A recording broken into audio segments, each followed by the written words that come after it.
Ragnarok, the doom of the gods, has two primary conceptions. In one, all things end, the people, the realms, the gods. Nothing is left. Like the heat death of the universe, there is absolute emptiness.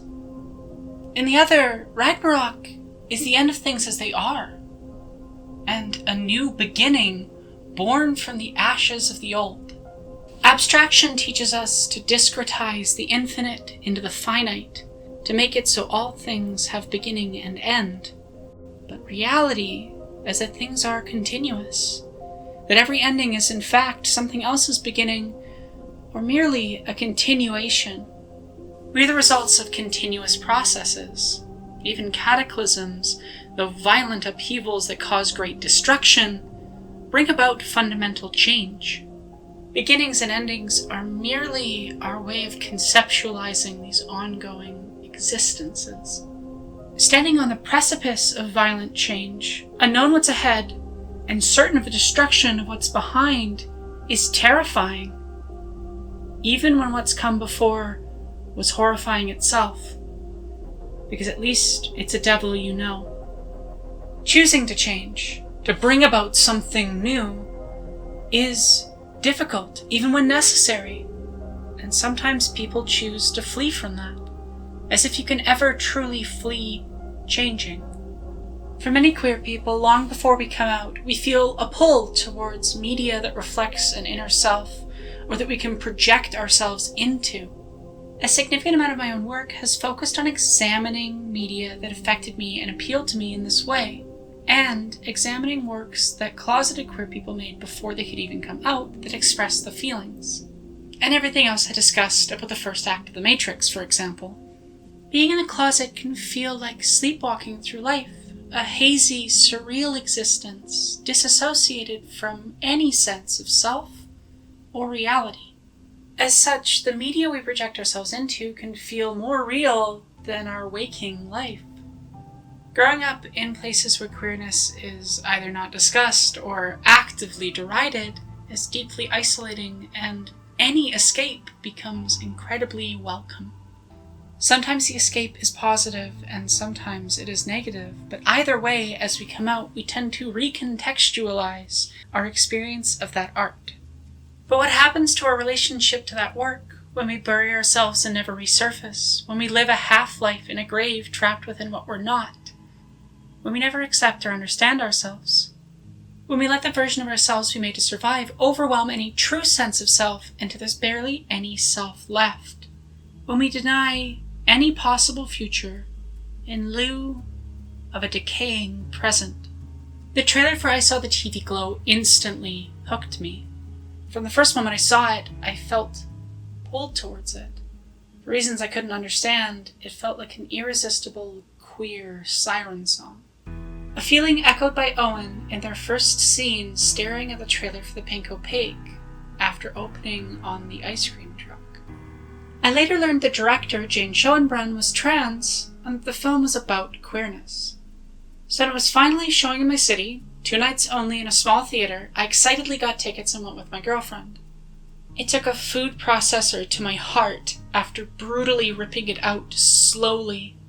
It was a profoundly personal experience, and it is now my favorite film of all time. I have to explain why.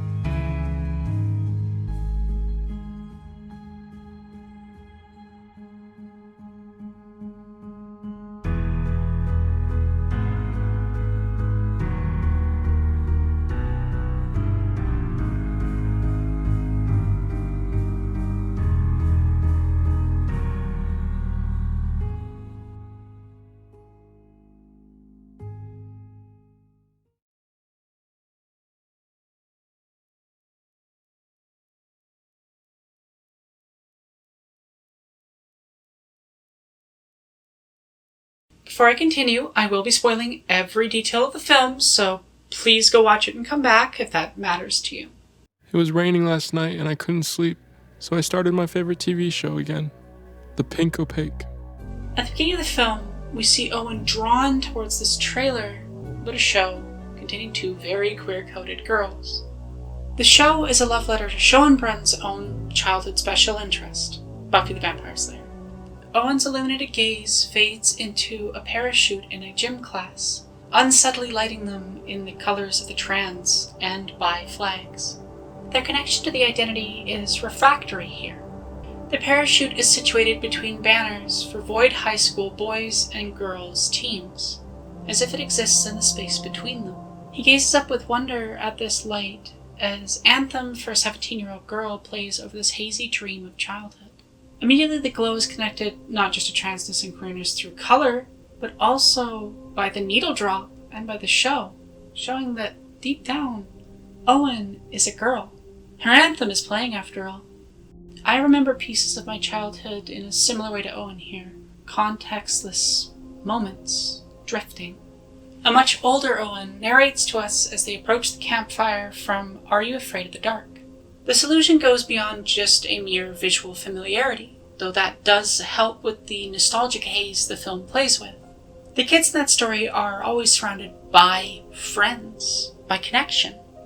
To situate Owen in that space intertextually informs us that they are alone. It contrasts them with the characters and the type of show that brought comfort to him. It also first clues us in that the space he occupies within what we learn is a suburban purgatory is not real.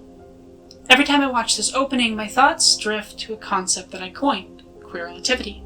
The way in which queer language reshapes our ability to communicate and comprehend not just the world and ourselves, but also time and our relationship to it.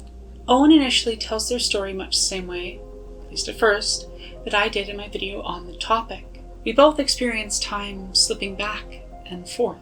As time goes on and Owen is further and further drawn into accepting the state of things, accepting self-denial, the more heterotemporal and linear his tale becomes.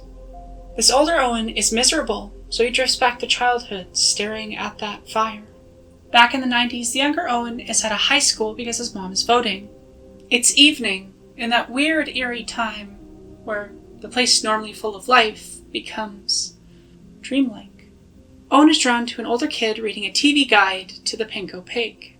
I think sometimes, as younger queer people, we are drawn to other queer people even if we don't know why at the time. Or at least that's an experience I've had, and apparently a lot of other people have had based on posts online. The scene before their interaction is dominated by cold tones, blues, and greens. Owen wanders off from his mom and finds Maddie in an abandoned cafeteria. Their conversation is awkward at first, but as the topic turns to the Pink Opaque itself, they both open up. I mean, yeah, technically it's on the Young Adult Network, but it's way too scary and the mythology is way too complicated for most kids. As they discuss it, they are illuminated by a pink Fruitopia dispenser. Together with a connection to the show, they bring warmth and light to a cold world. Owen and Maddie plan to watch it at her place. Driving home, he asks his mom, "Can I have a sleepover at Johnny Luke's house Saturday night?" I didn't even know you guys were still friends anymore. This film often primarily conveys through subtext and implication. When pretending to ask for a sleepover, Owen doesn't even choose someone he still hangs out with, implying that he doesn't have a real friend. He also avoids asking his father directly, the first implications that their relationship is strained, or as we later learn, potentially abusive. As his mom drops him off, she asks Owen if they remembered their inhaler. Remember that for later. Owen waves goodbye, and she reluctantly leaves him on the doorstep of a house he won't stay at. He then walks until the sun has already set and the rain is pouring down. I like how the film makes queerness physically distant from Owen. I think one can read it as a metaphor for how queerness could feel distant and far away at that time period growing up. It was bad for me, and I was born in 1998, so I can't imagine it was much better in the 90s. During that time, queerness was something you had to seek out, and it was hard to find. As a side note, there's something weird about that one poster. Zoom in and enhance. Charlie XCX, what are you doing here? I'm sorry, that was a really stupid joke. I just can't believe that it says brat and it's the right color. Why does the winter have to be so cold that you can't eat ice cream during the winter? I love that this film captures Buffy's weird dialogue and even has the right text on screen. It's very funny for me specifically. I also love that the film captures how, as kids, our imagination makes shows way scarier than they actually were. How in our memories, art grows beyond its physical bounds into something What grade are greater you in? than it ever possibly could have been. Ninth. Mr. Melancholy is the big bad. He's always messing with time and reality to trap Isabel and Tara in the Midnight Realm. I think it's phenomenal that the film represents patriarchal and cis-heteronormative power not just as dangerous locuses of control, but as something that wields emotion against you, that creates depression, anxiety, and misery. I like that it represents the social pressures that keep us from being ourselves as a force of melancholy. Because they're part of the pink opaque. No, because they are the pink opaque. This is integral to the metaphor. They are targeted because of what they are, what their connection is, and how being these things can disrupt dominant ways of being. They are targeted for destruction because queer joy is an affront to a cis-heteronormative world. After this first encounter with the pink opaque, we watch young Owen fade into being Isabel, and Isabel drift into an older Owen 2 years later. The film clearly, even this early, uses cross-cutting to demonstrate that Owen and Isabel are one and the same. Owen, now played by Justice Smith, has been struck by puberty. He walks with blue cotton candy, the stereotypical color of masculinity, towards his mother, who stares directly into camera, into both us and Owen. How you feeling about my little health scare, buddy? I've mentioned this before, but my mom was also diagnosed with cancer just after I turned 14, much like Owen. I remember a conversation deeply similar to this one between my mom and I that fall. The scene was the exact moment the feeling of collapsing between the film and my own life began. Seems like you're always somewhere else lately. Watching in the theater for the first time, holding Penn's hand, I started sobbing here because it was all too real for me. Just want to know that you're on the right path. You know? I can't watch the scene without tearing up, even now. Driving home, Owen lays in his mother's lap in a decidedly vulnerable position. Upon mentioning that he wants to watch The Pink Opaque, his dad replies, "Isn't that a show for girls?" It makes me think of every time growing up I hid my actual interests because they would be considered too girly. How I spent my childhood fearing and experiencing repercussions from peers, teachers, strangers, for not being a boy enough. In the theater, I hold Penn's hand a little tighter, and he taps my shoulder reassuringly. In the Pink Opaque show, Tara and Isabel only see each other in person in the pilot. For the rest of the show, they communicate using the psychic connection they have. After that first sleepover, I couldn't work up the courage to say more than 3 words to Maddie Wilson at a time. But when I told her I still wasn't allowed to watch the show, she started leaving tapes for me. Maddie and Owen's relationship thus comes to reflect the show. The tapes become a form of psychic connection across distance. In a beautiful sequence set to Star Burned and Unkissed by Carolyn Polachek, Owen walks through Void High School past billboards of inspirational sayings. Sketches in pink draw across the screen, reflecting their inner thoughts. He at one point walks across a hallway illuminated by trans flag colors, just before reaching the tape in the dark room. Isabel in the show also struggles with believing and understanding the reality of the pink opaque, of queerness. How do I know these things? Am I going crazy? Tara, much like they will later in the film, reassures her in a very queer manner. No. Never let anyone convince you of that. You're like me. I find it interesting that Mr. Melancholy here is a visual reference to Georges Méliès's film A Trip to the Moon. I read this as reflecting how, for the majority of cinema history, the camera has had a particular gaze. Not just the male gaze, but the dominant gaze of whiteness and cis-heteronormativity, amongst others. If we see the Pink Opaque's protagonists, and by extension their trapped forms of Maddie and Owen, and the film as a whole as questioning these structures and ways of seeing, then it makes for a perfect visual embodiment of cis-het white men's position and makers of meaning within the medium for much of its history. I find this also interesting in the context of Joseph Campbell's monomyth, because Owen is decidedly not a Campbellian hero by any metric. As Schoenbrun put it, I think if you're thinking about, like, what's his name's hero's journey shit, then Owen is the least interesting character, in that he doesn't so much grow as he decays. Until perhaps the very end of the movie, he's discovering or seeing something that explains the decay. And in this sense, he could be called by, like, a hack studio executive a passive narrator. As Jesse Gender and I have exhaustively detailed in our video that's supposedly about Star Wars, but really about the dominant narrative structures of popular media, in the last few decades, narrative art, particularly film, has been heavily trapped in a very narrow perception of what agency, subjecthood, and progress mean. Just as the film's engagement with queer temporality questions the progress and life path of heterotemporality, places them as the villainous horror instead of the comforting goal, Schoenbrun's use of narrative questions those same structures in the context of film. I think that kind of passivity feels inherently tied to an experience that I, and I think many other trans folks, can relate to on a deeply visceral level.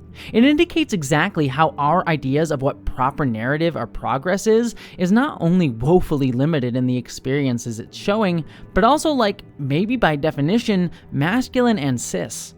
It's reflective of an idea of agency and individual agency that doesn't resonate with other experiences like my own. And so I am trying to rewrite or call into question or challenge or simply just, like, exist within alternative ideas of narrative structure to explain something that feels emotionally truthful to my experience in the world. Part of why Owen resonates so strongly is the intense feeling of figurative claustrophobia their existence within a white cis-heteronormative suburbia brings them. The way in which they, and many people right now, feel isolated, trapped, and incapable of escaping or exiting from their current context, and turn to media as an answer to that pain. You're special.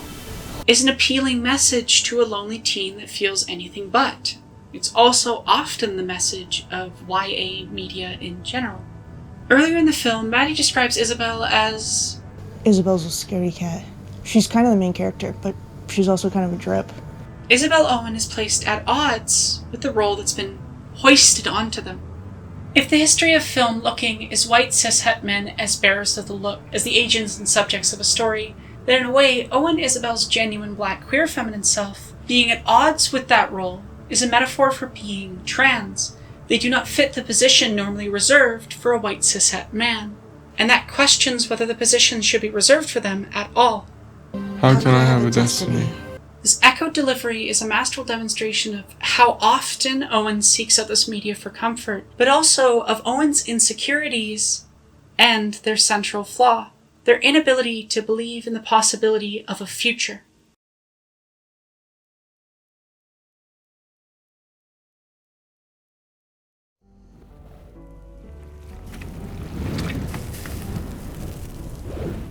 Amanda told the entire school that I tried to touch her tit, which is a total lie. I know a decent number of queer people that were out in high school that had similar lies used to ostracize them. Ugh! A secret agent sent here to make my life miserable, I swear. So when I went to check IMDb for something specific, I randomly found that the same actress plays Marco, Amanda, the clown, and Mr. Melancholy. So Maddie is actually correct here, at least in the reading that I think the film wants us to have. I find it fascinating that all these forces of dominant views are played by the same actress, that they each serve the same purpose, to isolate and create misery in our main characters. On the night Owen first watches the show, we're introduced to Amanda by Maddie talking to her about boys. What about a husband? Considering the context of this later scene where we now know that Maddie is queer, likely a lesbian, it shows how deviating from the norm has pushed her out. How performing cis-heteronormativity was forced onto her by peers, and how she was demonized for her sexuality. Both Maddie and Owen are, outside of each other, completely alone. Because of this, Owen wants to watch the show with Maddie again. I like girls, you know that, right? Totally, that's fine. I think Owen Isabel's response here is partly motivated by a feeling, one she's probably not fully aware of yet, that she's being denied from a category she feels she belongs to. I've met a lot of trans women who, before they came out, had lesbians that were attracted to them but only understood why after they came out. bring this up because of some of the context that will be added later when Tara comes back for Owen. particularly certain flashbacks to intimate moments, such as Maddie watching and helping Owen dress like Isabel. I don't think they're necessarily meant to be read as in love. I just think that the reading has support and can say something about certain queer dynamics. Each potential reading of their dynamic can illuminate different elements of different types of queer relationship, whether you read them as platonic, queer platonic, romantic, or other. In some senses, it reminds me of my relationship with my girlfriend and the way that we support each other in our transitions. But on another level, it also reminds me of certain queer friendships I have, of queer chosen family and the way they've looked out for me and helped me to experiment and find myself. Interestingly, the first time I watched this film was with my partner Pen, and the second time was with my best friend, Lady Knight the Brave, who's a lot like my own Tara. In June, my chosen sister and frequent co-writer Jessie flew me out for the premiere of her film Identities, which I helped out a bit with, and I actually got to hang out with OK in person for the first time, which thank you for letting me sleep over for an entire week. So we watched the film while I was there, and Owen's response to being asked who they like in this scene connected with LK on a really deep ace level. I think that I like TV shows. I definitely agree that this line reads particularly Arrow Ace. In my opinion, it's one of the two best interpretations of Owen's experience of sexuality. The other isn't inherently a contradiction either. Owen being so alienated from self, from body, and from joy makes attraction completely devoid of meaning. For some trans people, we can only really sort out our sexuality and experience of it after we come out and have a better relationship with our body. Neither reading is inherently contradictory, and I'm not saying one is better or of more value than the other. So if you get more from one of them, know that I'm not trying to force a specific one onto you. Another element LK really noticed in this scene is Owen's prominent Adam's apple.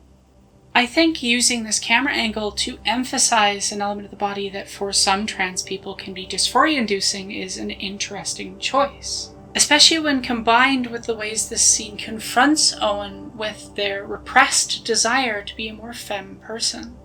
Trans experience is something that's classically represented by Hollywood as this very external force, when actually it is so internal. Back to the Matrix and feeling not quite right in the world. That is a much more potent, relatable way of talking about how it feels to be trans, but not quite understand it yet. As opposed to, I looked in the mirror and wanted beautiful lashes and locks. In my opinion, Justice Smith throughout the film absolutely nails the awkward, discomforted with body sensation of being an egg, of being totally disconnected from self and absolutely avoiding contending with it. Think about that stuff. It feels like someone took a shovel and dug out all of my insides. I'll talk about the topic more in a later section, but I think this line is a beautiful description of pre-transition depression. I know there's nothing in there, but I'm still too nervous to open myself up and check. Please note this line. It's integral to having any understanding of the entire ending of the film, and also seems to be a line a lot of cis people just ignored, but we'll get to that later. I know there's something wrong with me. My parents know it too, even if they don't say anything. If the film could stop accidentally stealing dialogue from my real life, that would be really cool, because I felt this exact way when I was 14 and mentioned it to a, at the time, friend. Maybe you're like Isabel, afraid of what's inside you. Watching an episode of The Pink Opaque, Maddie begins bawling, and Owen just does not know how to understand or react. Later that night, Maddie comes back and admits to Owen, I'm getting out of this town. This is another thing I'm not sure I've ever really admitted to anyone. After failing to end things, I contemplated any other method of escape. I felt, and still sometimes struggle with feeling, like I am a burden on anyone who cares about me, and that I am broken due to my treatment by those who decidedly did not. That even if I couldn't bring myself to cease existing, I could at least not be around anymore. It's something I'm still ashamed about. It was a ridiculous, childish, unthought-out plan, but I did pack a bag a few times. I did think about it. Because I too felt like... I'll die if I stay here. I don't know how exactly, but I know it's true. a feeling I struggled with for years. If you leave, I won't have anyone to watch the pink opaque with. Is Owen's attempt at reaching out, at saying they need Maddie and care about them, but so disconnected from their emotions they can only express it through the medium of the show. But Maddie understands what they really mean, that it's not about the show. And so she draws the pink opaque ghost tattoo on Owen's neck. The shot of pulling the clothes back is very lesbian in a way I can't adequately articulate. The best I can approximate is watch the Wachowski sisters' masterpiece Bound and or the more recent Portrait of a Lady on Fire. Owen the following day attempts aggressively to remove this queer mark, and as later revealed, does so strongly that it begins bleeding. Maddie tries to get him to come with her. Where will we go? We'll know when we get there. But Owen can't leave his mum, so he flees in fear to Johnny Link's house, hyperventilating as he speaks to Johnny's mum, played by Amber Benson. Much earlier, I mentioned that the film is in part a love letter to Schoenbrun's relationship with Buffy the Vampire Slayer. Amber Benson played Tara on Buffy. I didn't watch Buffy while it was airing, but I did watch the entire thing when I was 12-ish on Netflix. My childhood memories are a bit of a haze, so I'm not fully sure when I did that. The point is, I remember being particularly impacted by the lesbian storyline of Willow and Tara, and being particularly upset by the now infamous Bury Your Gaze storyline with Tara in the later seasons. I would not fully understand why for another decade, but as a young, closeted trans lesbian, it showed me a little bit of the glow, a rare sight. It also, along with many other works of media, reinforced the idea that our fate, as a community, is death. As you will see later, this film's Tara gets to escape, gets to live. I think it's really beautiful that at least one of them gets to survive. I don't want to leave my home. I too had a panic attack about that thought when I really considered doing it. It terrified me. If you asked my 13-year-old self where they would have seen themselves in 13 years, they would probably say paleontologist. If you got them to give an honest answer, it would be slightly different. The honest answer is they would have said they couldn't have imagined it. That they didn't see us lasting that long because the weight of that existing as something we weren't was too much. They might have said that they imagined themselves miserable, alive only because the prospect of hurting loved ones outweighed the agony of mere being. I was a ghost of a person, a wraith, a haunted husk in the space where a person was supposed to occupy for well over a decade, much like Owen. Maddie disappeared not long after, and Owen's mother passed away, leaving him alone with his father. All they found was her TV set burning in the backyard. That exact same month that Maddie disappeared, the pink opaque got canceled.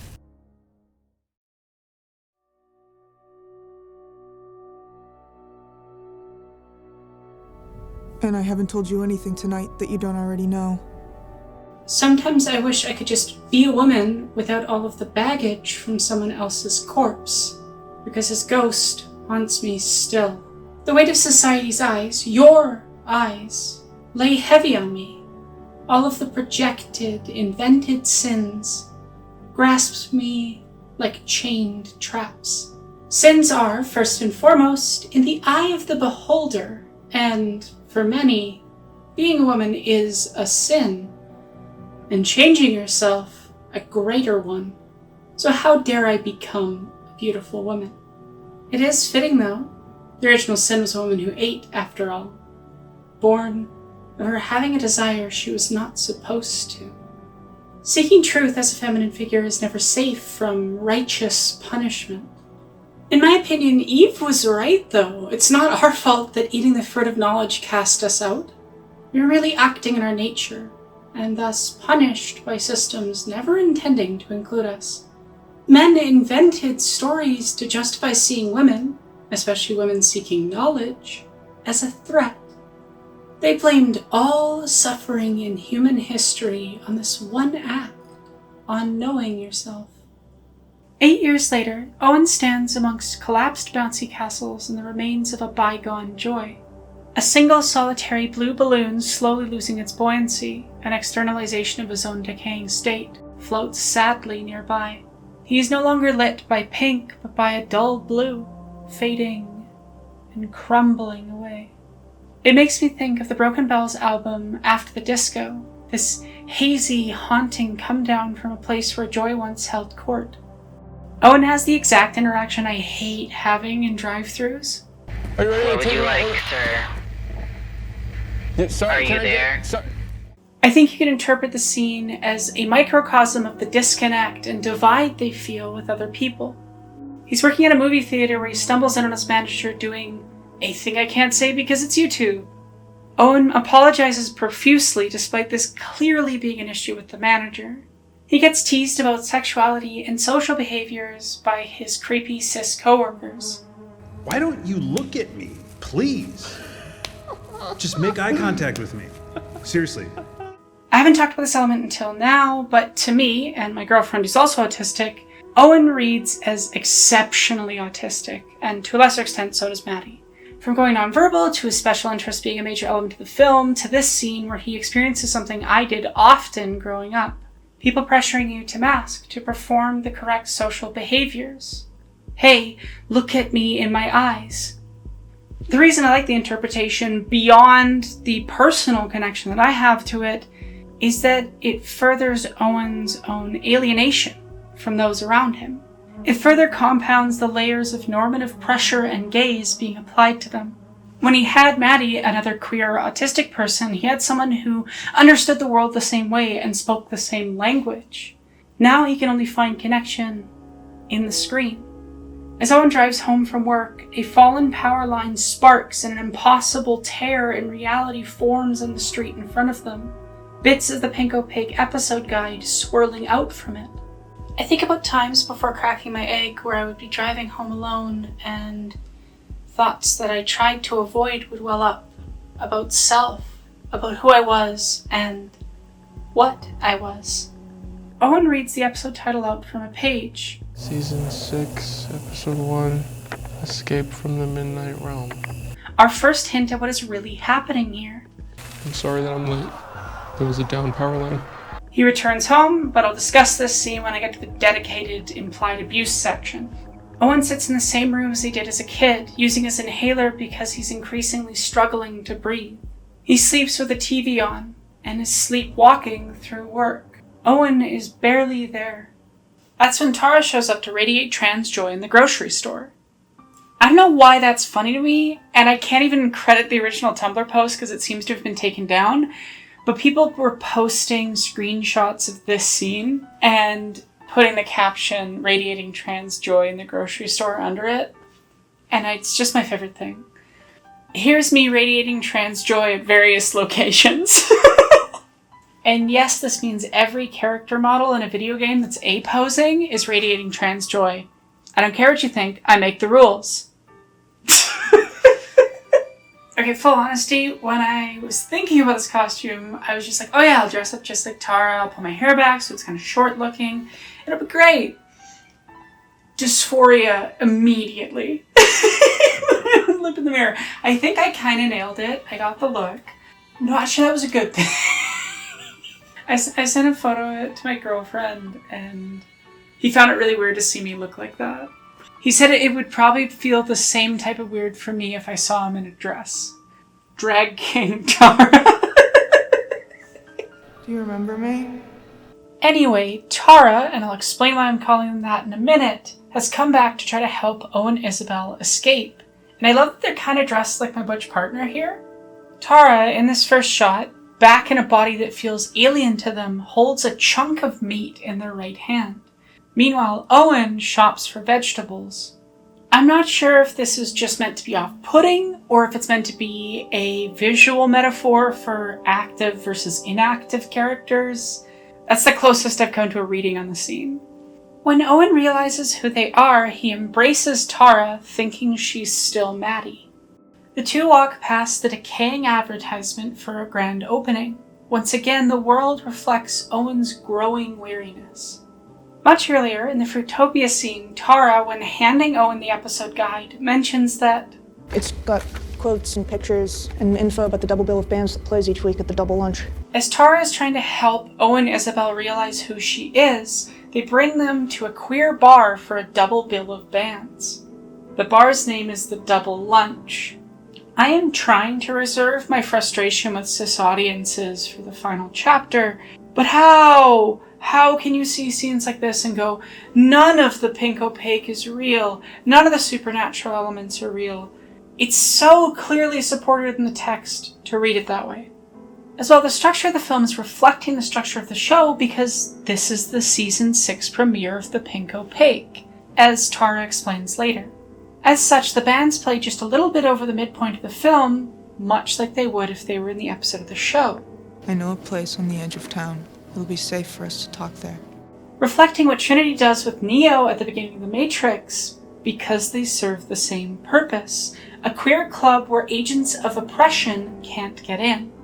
There are parallels here because both films are about the same metaphors. Owen is just what happens when you choose the blue pill instead of the red pill. They collapse into being Mr. Anderson rather than accepting being Neo, so to speak. Sloppy Jane and Phoebe Bridgers' absolutely gorgeous song Claw Machine begins opening chords as they reunite, and then starts properly as they enter the bar. To me, the first song of the double bill is decidedly Owen Isabel's. The soundtrack to me in general beautifully, painfully expresses the contradictory, layered feelings that occur during that period of transition. Tara asks Owen if they remember the Pink Opaque.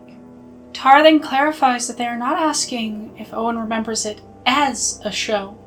We briefly cut to Owen seen through the crack of a door in a pink dress. Specifically Isabel's magic dress as seen in drawings earlier in the film. As Owen repeatedly denies remembering it as anything other than a TV show, the editing tells us otherwise. We see Tara smiling at Owen in their dress in a way that reflects, in my opinion, a partner encouraging their partner in their transition. Do you ever get confused? Maybe the memory isn't quite right? This is an aspect of queer relativity where the memory is re-illuminated through a queer understanding. Does time ever feel like it's not moving normally? I think this element connects both to disassociation and to queer relationships to time. Do you ever feel like you're narrating your own life, watching it play in front of you, like an episode of television? As Tara talks, we see Owen with Isabel's tattoo, cutaways to show Isabel and then Owen in the same dress. Tara continues explaining the jumbled memories. Shook up in your head, like a snow globe. The line of electric guitars being set up for King Women is heard, increasing the feeling of dissonance. I'm trying to go slow. I don't want to alarm you. It makes me think of when other trans people were gently encouraging of me coming to my own realization. Not pushing me, but letting me get there on my own, and just being kind enough to hold the door open. It also makes me think of a time in high school where someone said I might want to be a woman in a conversation, and it deeply terrified me for a reason I didn't understand at the time. I think when you learn that your femininity and womanhood being recognized directly correlates to violence, as I did growing up, then having it acknowledged feels like a threat. We see younger Tara and Owen Isabel staring up at Mr. Melancholy as he asks if he should speak to the police or his dad. Maybe we should talk to somebody, the police or my dad or... No. Earlier when he got home from work, Owen says, I'm sorry that I'm late. There was a down power line.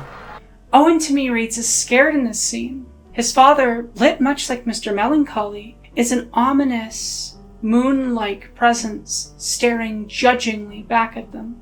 There is, throughout the film, frequent implications and mentions of abuse, specifically from patriarchs towards the queer-coded characters. When Owen goes to Maddie's the first time, she says, Just be out by dawn. If my stepdad catches you, he'll break my nose again. The film makes it clear that he's violent towards her, but doesn't feel the need to gratuitously show it. Owen's dad is likewise implied to be emotionally abusive, and in a later scene, perhaps something more. Owen is consistently shown to be scared of him, and one of their only lines is disparaging the Pink Opaque as a show for girls. We also know that he kept Owen from watching it. You can't trust anybody in your life. They're all working for him. Mr. Melancholy. The film interconnects all of these forces of normativity as alike and aligned. I find it fascinating that the film chooses to make the same metaphor as The Matrix, how anyone can further that othering violence. And many of them are so inert, so hopelessly dependent on the system, that they will fight to protect it. I also think that abuse is relevant because it furthers how these queer kids interconnect with each other and are isolated from their peers and family. As I've discussed in other videos, trans people are overwhelmingly, disproportionately the victims of abuse and trauma because of our transness, often even before we know who we are. I'll die if I stay here. I don't know how exactly, but I know it's true. Tara warns Owen that you can't tell anybody about this. Not like last time. You have to promise. As King Women begins playing, we cross over into the increasingly bleak second half of the film. Tara explains where she's been. I've been there. Inside the show. Inside the pink opaque. If Claw Machine is Owen Isabel's song, then Psychic Wound is Tara's. It is loud, active, angry, and intense. It's hard to adequately express in words the emotional intensity of the scene and the change in tone, especially with loudspeakers in a dark theater. Seriously, just watch the film. Please watch the film. You know you want to watch the film. We then flash back to Owen watching the final episode. A little while after Maddie disappeared, she sent me one more tape in the mail. Tara and Isabel in the season 5 finale go to reunite at the place where they first spoke 5 seasons ago. But Tara is not herself. As Isabel approaches, she hears Tara call for help across the psychic plane. It's a desperate message from Tara. The real Tara. Just as Tara in the show is trying to reach Isabel to warn and save her, Tara here is trying to reach Owen Isabel. Isabel is grabbed and taken by Marco and Polo in a deeply unsettling sequence that, to me, reads as a metaphor for SA, including forcing a liquid dispensing tube into her mouth, which could also read as drugging. In the following scene, Mr. Melancholy licks Isabel's face. I really don't think that you can deny this interpretation of the section. After writing this, I even found a quote from Schoenbrun stating that the pink opaque goes from a very nostalgic, cheesy VHS analog thing to something that feels more like a snuff film. Unfortunately, being assaulted is not an uncommon experience for trans people. We are disproportionately the victims of various forms of assault, particularly sexual assault. It can sometimes be an attempt by people to reinforce patriarchal expectations of gender onto us, or done because we deviate from that norm, and that's fetishized. I think the choice to explore this element, and the abuse in general through metaphor, is good, actually. It does not feel the need to make a spectacle of it, and it still expresses the horror fully. I don't think the scene is exclusively this, to be clear. I think it represents many different things. To me, the Luna Juice also represents the way in which patriarchal conceptions of gender and sex are violently forced onto everyone at birth, and how it is then continuously force-fed to us through things like TV. The Matrix is everywhere. You can see it when you look out your window or when you turn on your television. Isabel and Tara's hearts are cut out and placed in a fridge to freeze away their genuine feelings, prevent them from accessing them.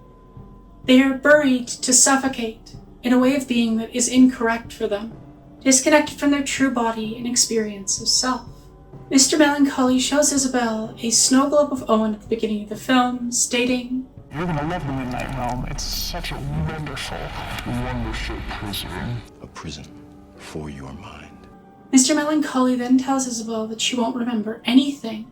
Not her name, not her heart, not even that she's dying. As Owen is drawn into the aspect ratio of the show, Mr. Melancholy pulls their aspect ratio to match the Midnight Realm, increasing the clear knowledge that Owen is Isabel's trapped form. She is buried alive and Owen tries to get back to her, his face melting into the TV until his dad forcefully pulls him away from it, and then forces him into water with shots that place him as uncomfortably bearing over Owen.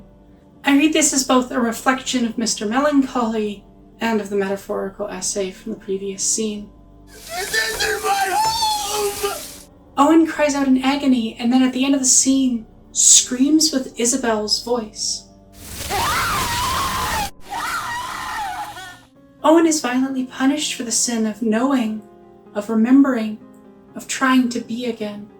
After a long pause, we are once again shown the burning TV screen, perhaps implying that Owen had a failed attempt at escaping. Owen then stares blankly, emptily, at their topless body in a mirror.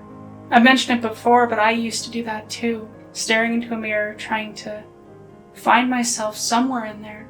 Owen leaves the house and is stared at by their neighbors, more reflections of Mr. Melancholy.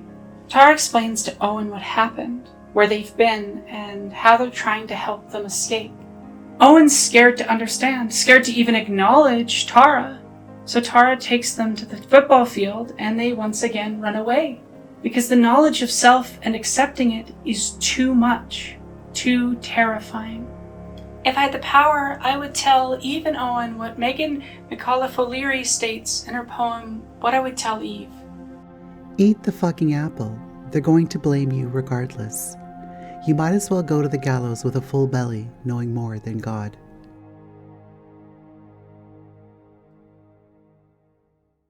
And now, a word from our sponsor. Hey, this video is brought to you by my patrons, who had access to a better edit, thanks copyright, an entire week and a half before the YouTube release.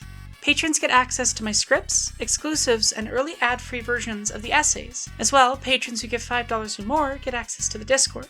This video, as I hope you can tell from the quality and the sincerity, took a lot out of me to make. So please, consider supporting the channel. That way I get fed and you get art. Also, if you want to make a one-time donation, you can do so through Ko-Fi. And if I'm streaming, you can redeem fun rewards like getting me to say things in the many voices I can do. Thanks again to all my patrons. We return you now to your regularly scheduled program.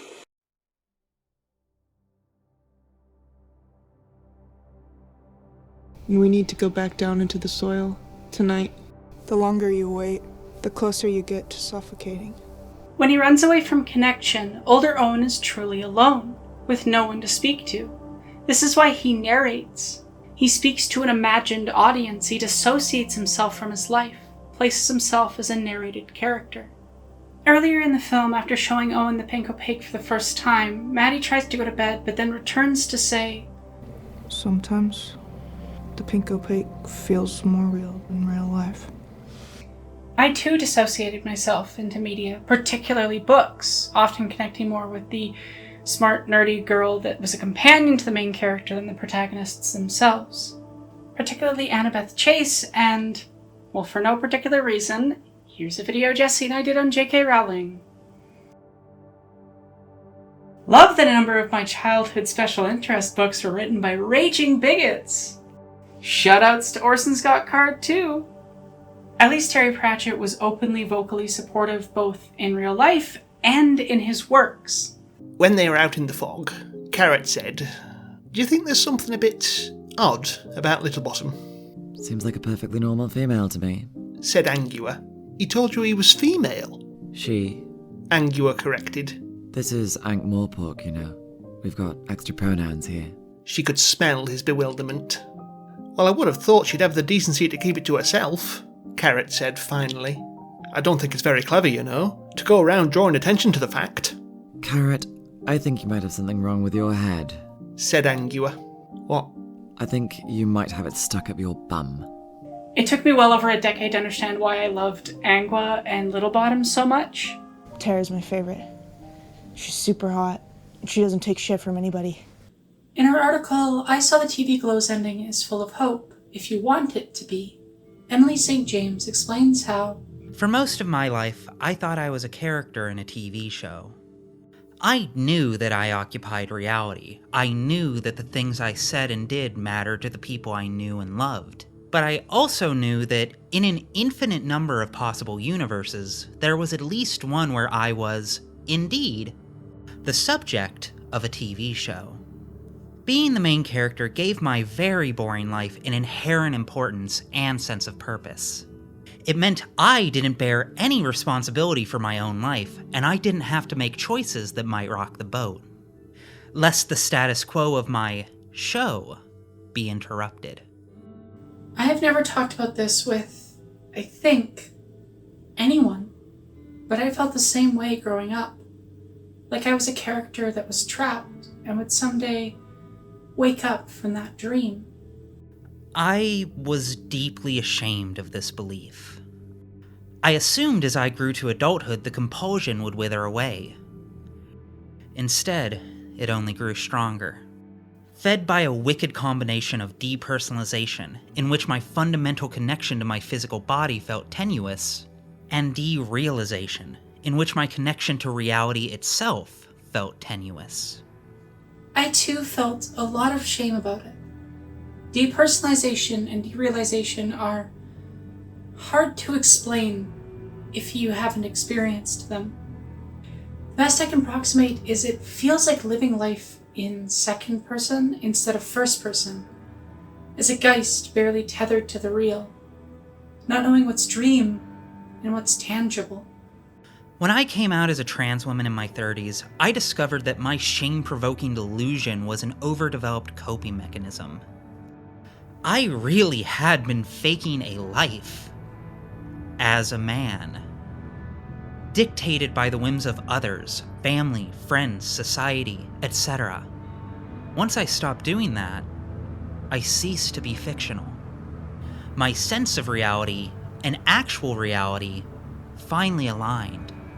Sort of like clinging to entertainment to do a lot of the things that I think for people who come from more like, like easier or more normative backgrounds that, like the outlets exist in the real world to sort of like chase love and feel like yourself. And then this really wasn't available to me, I think, until transition. I visited my hometown over the summer and took my girlfriend to various places tied to my childhood. I was already writing the script and one night had the idea to go film at the graveyard of my worst memories. I feel like places take on emotion.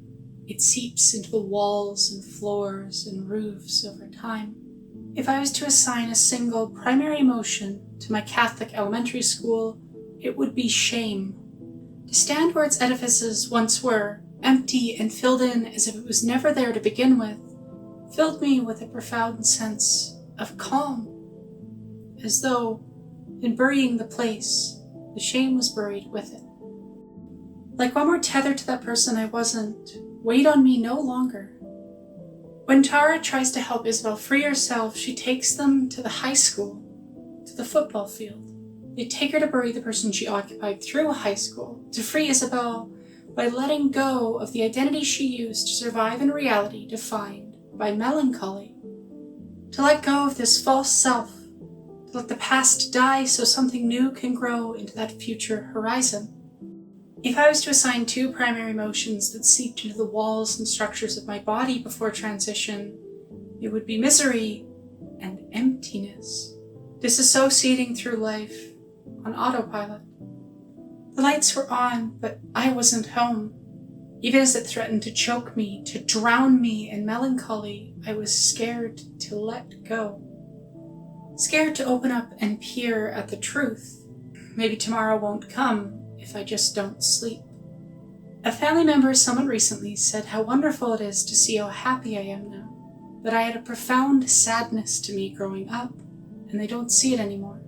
If you're cis and fear for a trans family member, I cannot think of a better argument for the necessity of that change, of letting go of the person I was to so many people so that I could finally be for myself. As I hurtled towards coming out, I felt the distance between him and I expand, or more accurately, finally reveal how large it was. It terrified me. It felt cataclysmic.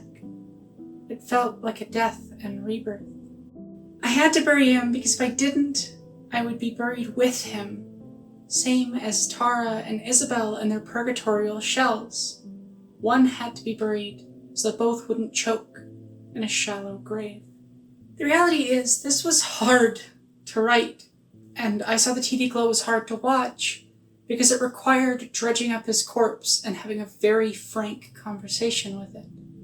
To recall that emptiness, that black hole of unbeing, because I don't feel empty like Owen anymore. I am Tara now, alien to that world, reaching back and hoping to help pull others out. I think about a Susan Stryker quote I've used before about building identity bit by bit, pixel by pixel, but not so I don't point to some real thing, but so he no longer does. Driving home on the first night of fall after dropping my girlfriend at his place, I cried listening to the soundtrack. I cried thinking about that old headspace, about what it was like performing him, about what it was like being trapped in him, and about all of the trans people buried, forever laying under gravestones for a role they never wished to play. This film doesn't confront me with how I feel, but with how I once felt. And it is terrifying because of that, but it's also beautiful because it shows me just how far I have come, how much better I am doing. I am so alive now. I can breathe. And I can't help but contemplate how close I came to being killed by him before I crawled my way out. I struggled to write this script any time I was near a pen. My heart was just too full with him near. When I drop him off, I feel like I leave a little piece with him, and he takes good care of it and puts it back every time I see him, holding me tight. Being trans never quite gets easy. Society ensures that. It doesn't just click instantly one day and everything is glowing. Dysphoria dissipates slow.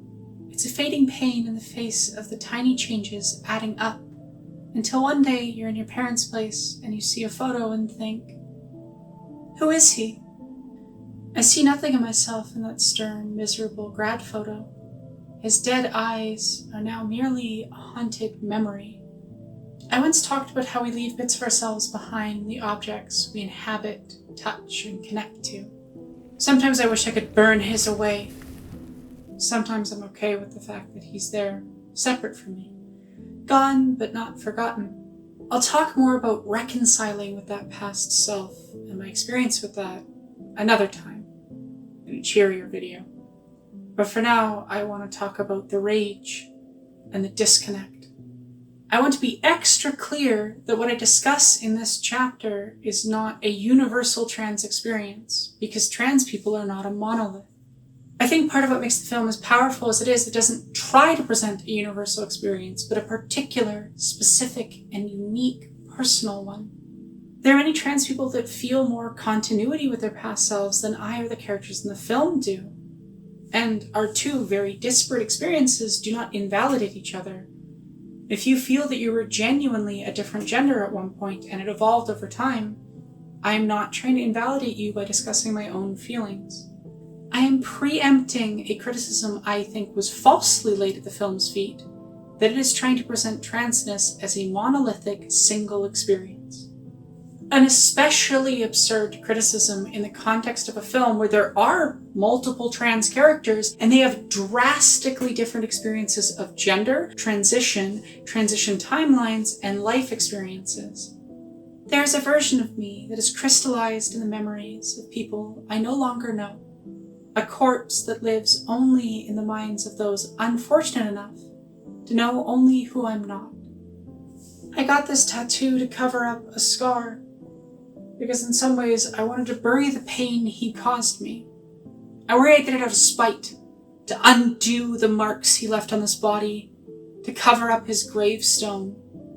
What I want to believe is in the symbol I chose.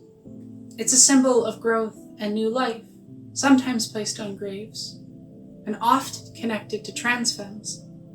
It's a rose, making it a memorial and a celebration of change, not just a burial at the end of 1,000 tiny steps. I'd like to think I just dyed my hair to try something new. I worry that it and the tattoos and the style are all just ways of trying to run from him, because maybe if I tear enough out and I change enough, he won't haunt me in the mirror anymore. I know it's an irrational worry, but intrusive thoughts are fun like that. My brain's not great at letting me enjoy things, and I know it's rational because I do enjoy all of these things, and I know they come from a genuine place. I guess I just don't know how to exist in a stable state. Sometimes chaos is easier, or just being empty. I've really struggled to work in the last while, because I just don't know how to be happy. Live too long in the boiling pot, and the air is going to be frigid when you hop out. After all, if you acclimatize to a harmful environment, it can hurt to be in a better place. Change is painful, even when it's good. I guess I am floundering for a way forward because I am no longer only holding on to spite, survival, and nothing else. Because I've opened myself up to the possibility of joy and pain and everything in between.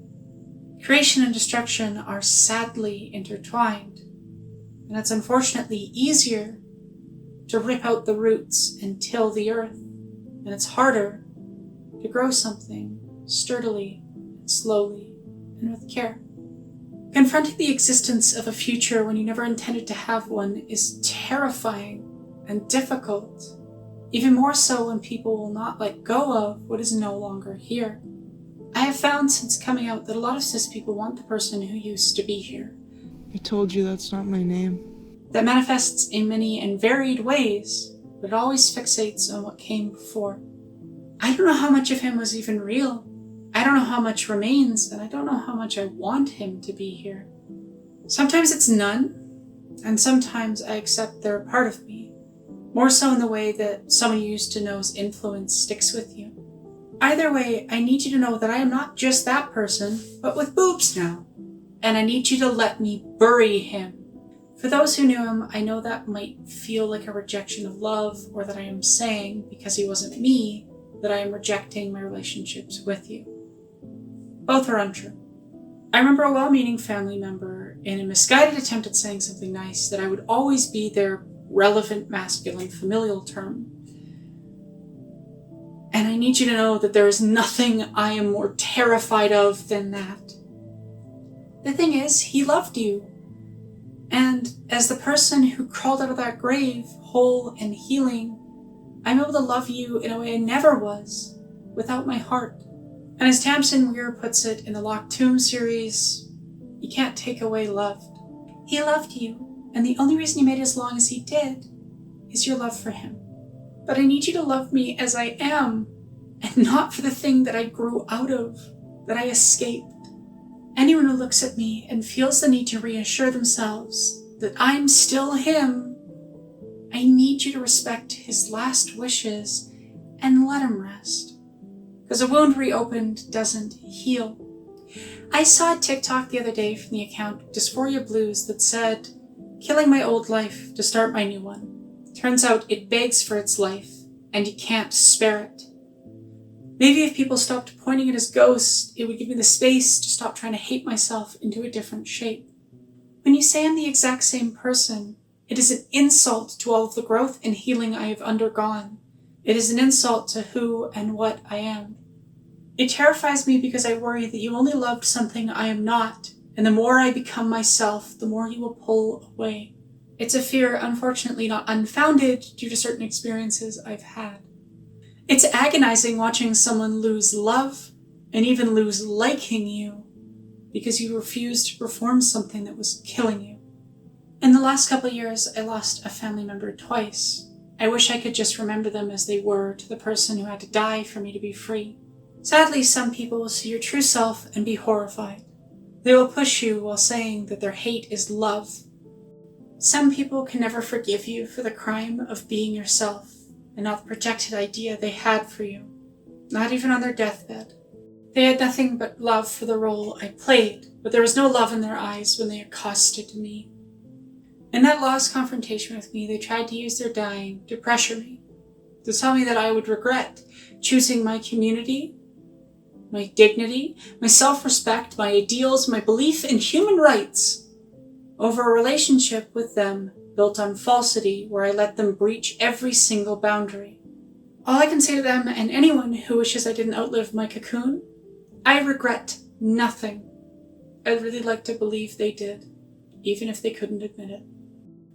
I have a perhaps naive hope that maybe this section, my words, will somehow reach a person like the one I'm talking about. That it will perhaps convince you that you cannot bully your family member out of being who they are, and to maybe give up and re-examine your views. If you're the family member of a trans person and you too struggle to forgive them for not being the role you expected for them, you need to learn to love the person as they are and stop acting like the victim of something that was never a sin to begin with. And I haven't told you anything tonight that you don't already know. An important element of the film's allegory is that Tara and Isabel were themselves before being trapped. That for them, like me, it is as much becoming a new thing as an uncovering of what once was. As much as media was an escape growing up, a place to dissociate into, it was also the source of much of that messaging, whether directly or repeated by classmates enthralled by it, or the adults who never outgrew being that type of cruel. After all, Mr. Melancholy's agents are everywhere. Since coming out, I feel like I have rediscovered elements that have lain dormant in that heartless state. Like I buried the childlike wonder and joy because of the controlling society that told me in no uncertain terms that I was unwanted, disgusting, and deviant. All of this isn't to say that my honest self never displayed at all. I was there, in a muted and dulled fashion, and I would show flashes of the true me, often around family when I felt safest, away from the harsher expectations of others, imperfectly shielded ever so slightly from a brutally patriarchal society. Owen expresses more succinctly than any other piece of media what performing this other me felt like. It was killing me. To speak to those who genuinely cared for me growing up, the small pieces of joy I had with you was the only reason I survived long enough to get out of the grave. Sitting with my brother and girlfriend, chatting with my cousin and his partner who were visiting town recently, this became particularly apparent to me. As my cousin, brother, and I reminisced about our time together as kids, I was reminded of the stark contrast between the times I felt most like me and the straitjacket of being stuck inside him. You were my flashes of glow in a dull gray world. Thank you. When talking to other trans people, especially those of us who didn't come out until adulthood, I have found that many of us clung to a notion that we were not real, that we were characters in a novel, a video game, a simulation. To be a trans person who is not yet self-accepted, often called an egg, is to make peace daily with the unreality of your existence. Then have the world insist you are right to occupy a twilight version of yourself. I need to share all of that to explain adequately how terrifying Owen's story is to me, because it's like my life was placed through a dark mirror, where all of my fears came true. It represents the worst possible outcome for my life. Not dying, but living miserably, never being myself. Slowly choking as I work a job that I hate where no one knows me in any real way, alone by a campfire, haunted by the past. Time moves fast these days. Years pass like seconds. I just try not to think too hard about it. Time wasn't right. It was moving too fast. I felt like one of those dolls asleep in the supermarket. Tara also ran completely from all ties to that past, only returning to try and help Owen and Isabel. Even as they physically left where the other self inhabited, they didn't feel fully free until they let go of that other self. It's very hard to let go of the behaviors, views, and actions used to survive traumatizing experiences. The performance we crafted goes from a protection to an obstacle. Tara has a monologue in the Constellarium in the gym, in the space that is transformed for what it once was. It reads like a biography of transition. I was 13 and so desperate for escape that the void felt more appealing than another minute on this plane of existence. Terrified of this yawning, empty misery continuing for the rest of my life. And then I was 14, 15, 16, 17, 18, drifting through school. The only time I felt alive was in a rowing shell. At least there, in the pain and the sweat and the work, I didn't have to be in my head anymore. Just in the moment. And then I was 19 and moving away for the first time. I wanted to be anywhere but where those memories were. The street signs were different. But everything else was exactly the same. I got out of that town. That place I knew would kill me if I stayed. But something was still wrong. Wronger even, I felt empty and increasingly suffocated in this character I had invented and performed, drowning in all the expectations he was born of. I learned about people like me. I wouldn't accept it right away. Time wasn't right. It was moving too fast. Then I was 20. And then I was 21. And then I was 22, and I felt time slipping away and pieces of me slipping away with it. Like chapters skipped over on a DVD. I told myself this isn't normal. This isn't normal. This isn't how life is supposed to feel. I thought about running away. And changing my name one more time. I knew I couldn't be him. I was terrified to try and become anything else. But I could not bear the weight of the gravestone on my back anymore. I'd seen how it ended. I took a tentative half step out of the grave and slowly found life in my lungs, each step a shovel load onto who I am no longer. And then another. And then another. Each movement asking permission to have a future. That it was survival.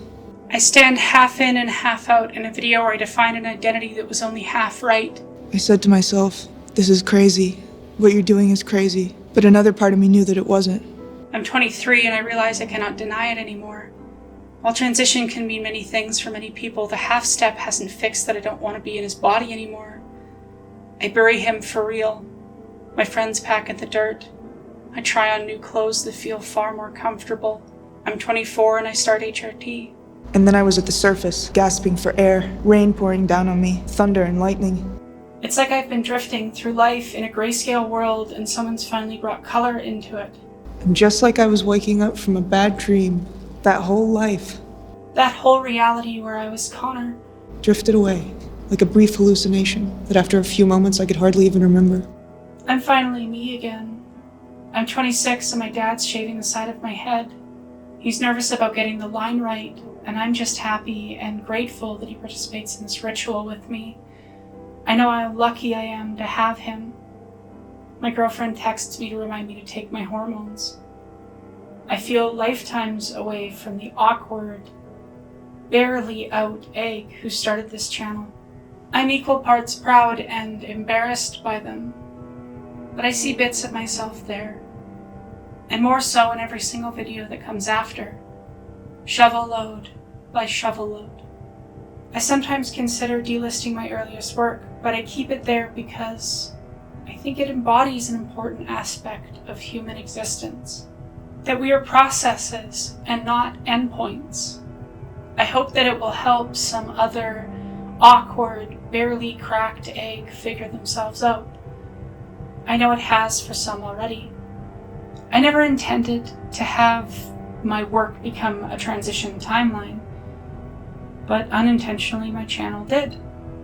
And there's people who've commented telling me how much that meant to them, to be able to see someone go through that process. So if that's you, I'm happy I could help.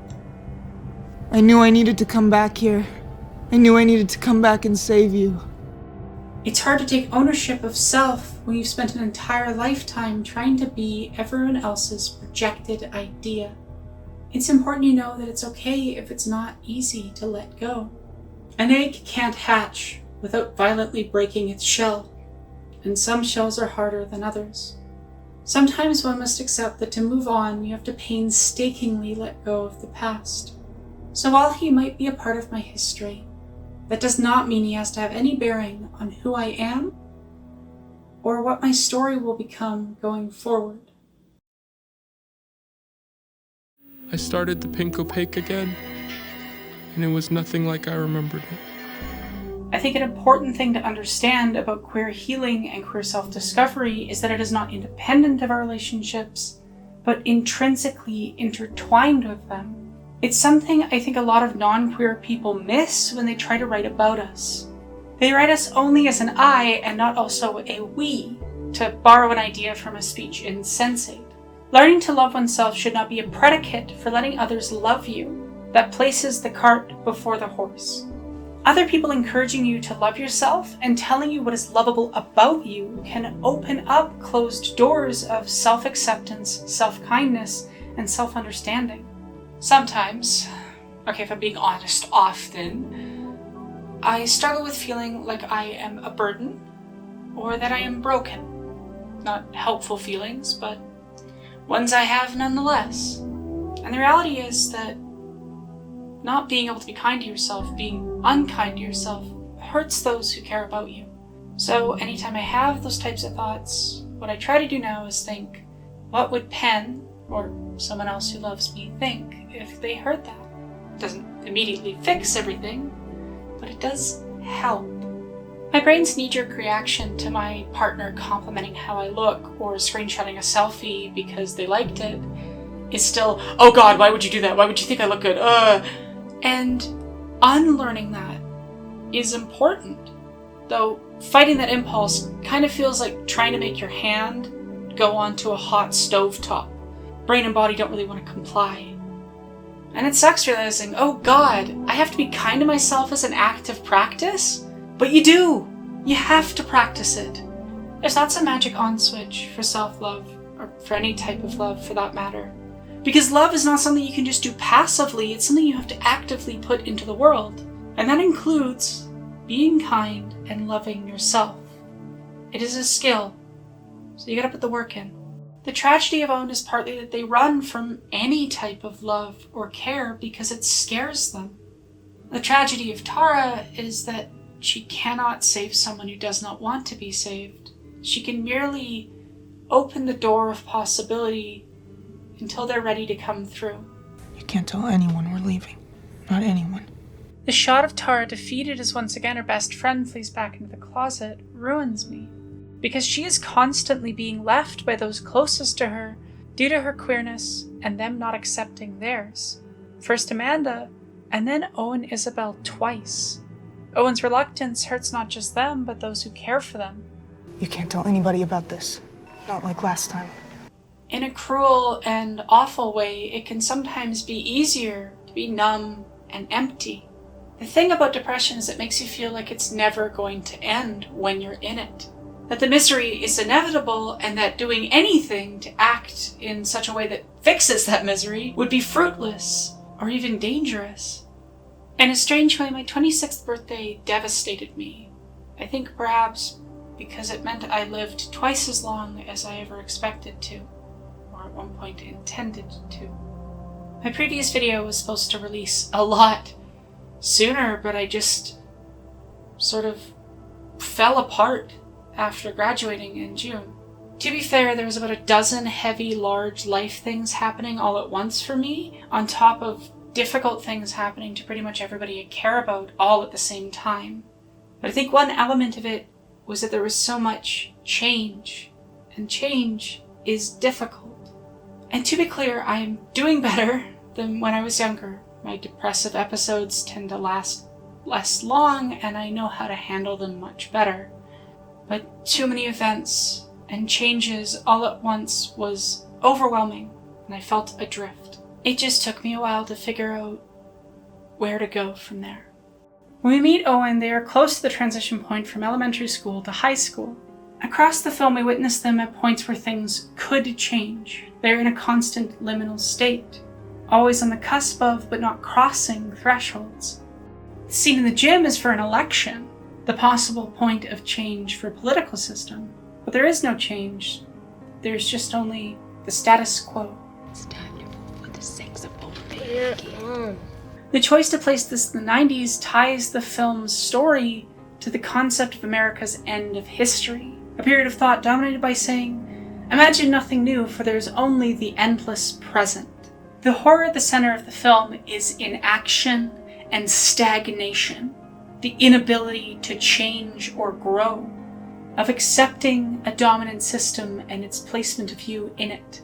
Schoenbrun, like many trans artists, including myself, has a fascination with the writing of Mark Fisher. While I read the film as exploring these concepts well before I read any interviews, it was interesting to me to see that it was an intended element. I think there's also a political dimension to nostalgia. I'm a fan of the theorist Mark Fisher, and he talks a lot about this concept of hauntology, which is almost like the dark side of nostalgia, where it's not so much like longing for the past, but feeling haunted by the past, haunted by the media of one's youth. Fisher's theory, which is like an explicitly Marxist one, is all about the fact that the future, as a concept in our late capitalist movement, has sort of been indefinitely put on hold. Like, we don't really have a future to invest in or to look forward to. So we find ourselves returning to the nostalgia of the 1980s or the 1950s or the 1990s even. In doing so, we're confronting this limitation about our current landscape. And this seems kind of right to me. I think that the movie is engaged with this question of hauntology and the end of history. Schoenbrun thus interweaves the larger political movements, the nature of the suburbs, and Owen's experience of gender, particularly their unwillingness to imagine a future, as compounding terrors born not of desiring the past, but of being haunted by it, that is incapable or unwilling to escape from its shadow. This isn't the Midnight Realm, Maddie. It's just the suburbs. I told you that's not my name. The response to the film and the wide divergence between trans and trans-supportive audiences and general cis audiences, I think, stems partly from misunderstanding this element and partly from disinterest in trans perspectives. That divergence has been both fascinating and deeply frustrating. A lot of Gen X cis-man media in the last decade has been particularly preoccupied with nostalgia, and I think that lends itself to this element of the film being a bit of a narrative trap for some cis audiences. When you try to approach every single story as being born of the same recipe and perspective, you are doomed to limited comprehension and connection. A number of critics, who I will not mock by name, waxed poetic about how the film is almost purely about the perils of nostalgia and enjoying a work of media, in a way that decidedly does not engage with hauntology.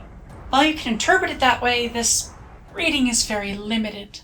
I think what some cis audiences and critics are trying to do is translate into a language they understand a story that does not fit the molds they're used to.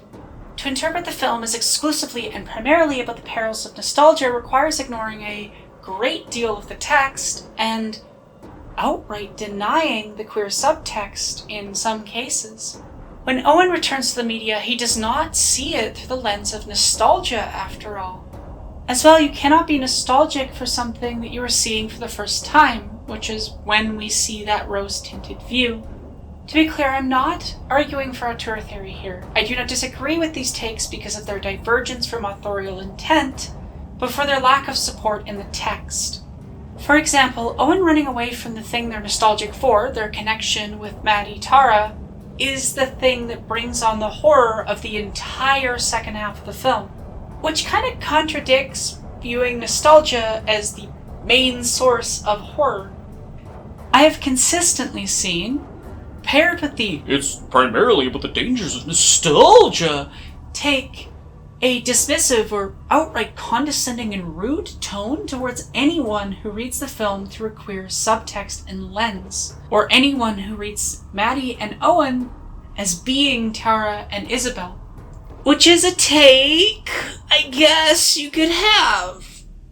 To be clear, there's elements of nostalgia here. Of course there is, because hauntology is the dark side of nostalgia, but these characters primarily connect to negative feelings towards their childhood, and again, they are being haunted by the past, not finding comfort in it. The suburban purgatory is in text killing them. The reading is aggressively limited, and it requires such convoluted reasoning to back it up, beyond just the sort of disrespect or rudeness towards anyone who's involved in making it, which I do care about because these are trans artists making a trans work of art. It says something when you purposefully ignore that part in particular. This reading does not contend with Maddie, how she disappears or returns, or any of the various on-screen supernatural elements. It's the game theory was all just a dream analysis of someone horrendously unwilling to engage with the text beyond a deeply superficial level that is actively ignoring deeper themes. It's like saying The Matrix is about how office jobs in the 90s sucked. Sure, that's in the text, it's a part of the text, it's not the entire text, nor is it the primary theme. I come to make an announcement. Cis critics are The bitch-ass motherfucker. I kept waiting for her to show back up, to force me underground. But she never did. I never saw her again. While nostalgia is an element seen in how Owen misses their connection to Maddie, Tara, and their mom, and occasionally finds solace in the show, at least earlier in the story, to argue that the horror is sourced from nostalgia, and I'm being generous here, is poorly supported. The horror is not from longing for a home one cannot return to anymore. It is from not having a future and being haunted by the past. Of being trapped in an infinite, decaying present, a terror of never advancing. I decided to stay in the house. It was time for me to become a man, productive member of society. So no, the story's not exclusively about the perils of nostalgia and the dangers of loving a work of fiction, as several put it. It is, however, about bottling all of your queer identity and feelings into something external to survive. How spending decades denying self, denying those feelings, denying that presence, you deny the things that made you connect with that focus in the first place, leaving a hollow husk where a monument once stood. It's about failing to learn from a work of art and letting the heart of it slowly fade away. It's like the train of words. It's not real. I don't think about it. Yeah, I think it's a movie about like the limits of exploring your identity outside of your body, or sort of putting yourself into fiction and living your life vicariously through fandom or through the screen, which before transition was something that was a huge part of my life to the detriment of my own. When Schoenbrun returned to her Pink Opaque as a grown-out queer person with the language that Owen lacks, it hurt in a very distinctly different way. It wasn't painful in the way that it's painful for Owen when he sees the Pink Opaque for the 100th time and realizes that it's trash.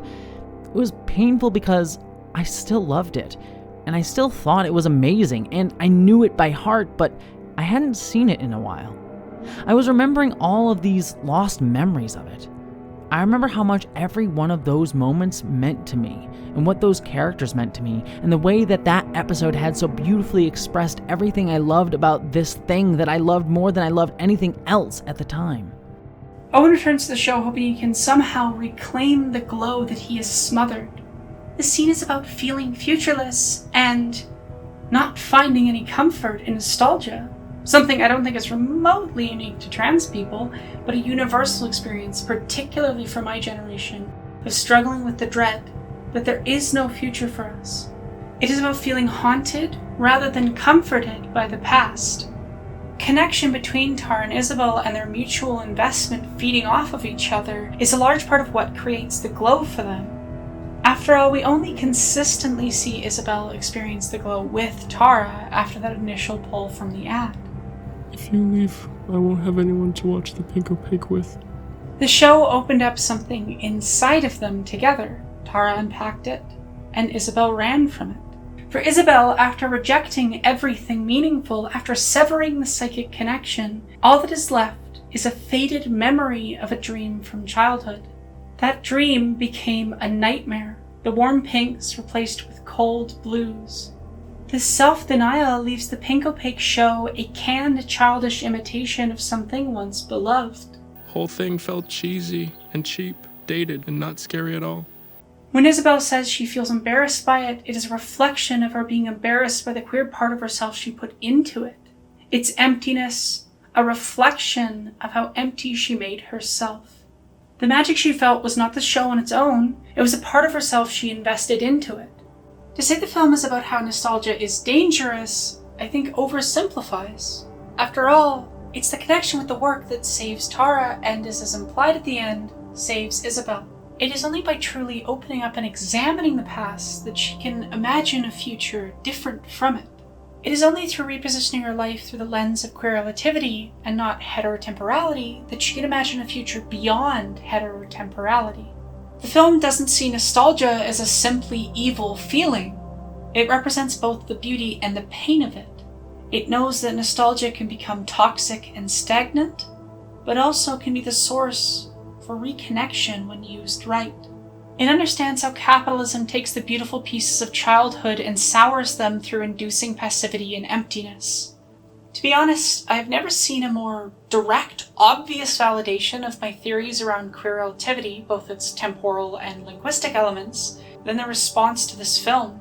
The divergence between cis viewers with no contact with trans experiences and trans people and our loved ones. What if I really was someone else? Someone beautiful and powerful? Someone buried alive and suffocating to death?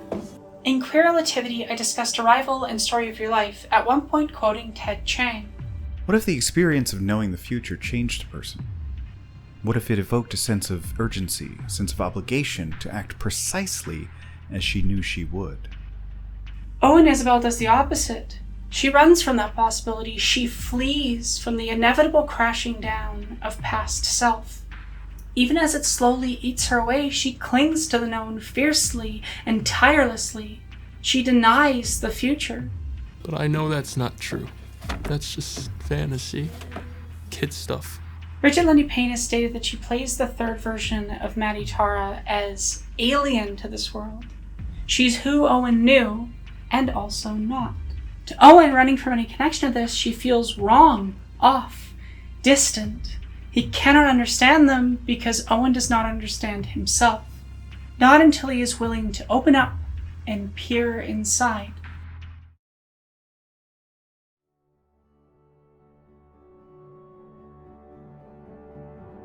I'm sorry. Don't apologize. Do you remember the first time you were called annoying? How your breath stopped short in your chest? The way the light drained from your eyes, though you knew your cheeks were ablaze? The way your throat tightened as you tried to form an argument that got lost on your tongue? Your eyes never left the floor that day. You were 13. You were 13. You're 20 now. And I still see the light fade from your eyes when you talk about your interests for too long. Apologies littering every other sentence. Words trailing off a cliff you haven't jumped from in 7 years. I could listen to you forever, though I know speaking for more than 3 uninterrupted minutes makes you anxious. All I want you to know is that you deserve to be heard. For 3 minutes, for 10 minutes, for 2 hours, forever. There will be people who cannot handle your grace, your beauty, your wisdom, your heart, mostly because they can't handle their own, but you will never be, and have never been, too much. I've talked previously in my video on Bechdel's Are You My Mother about my struggle with apologizing for existing, about the way a lifetime of shame stacks up and burrows into you. I think people, especially cis people, struggle with the ending of the film because they struggle to understand that just because you know you need to change, that you need to be your true self, that doesn't heal everything that came before. That trauma and dealing with it is messy. I hate coming out. What's extra frustrating is you just have to keep coming out for the rest of your life, forevermore. Every single person you meet is a choice hoisted onto you. There's an immense pressure inherent to coming out that implies shame. That queerness is something one must divulge as one would a secret. I'm sorry is definitely a feeling I relate to my first attempts at coming out. I'm sorry I didn't do it sooner. I'm sorry I'm not what you wanted. I'm sorry that I'm not what was expected. The catharsis of being out is there, but it is also for others a mourning, a funeral, a pile of expectations burning, and for you a public spectacle you don't particularly want.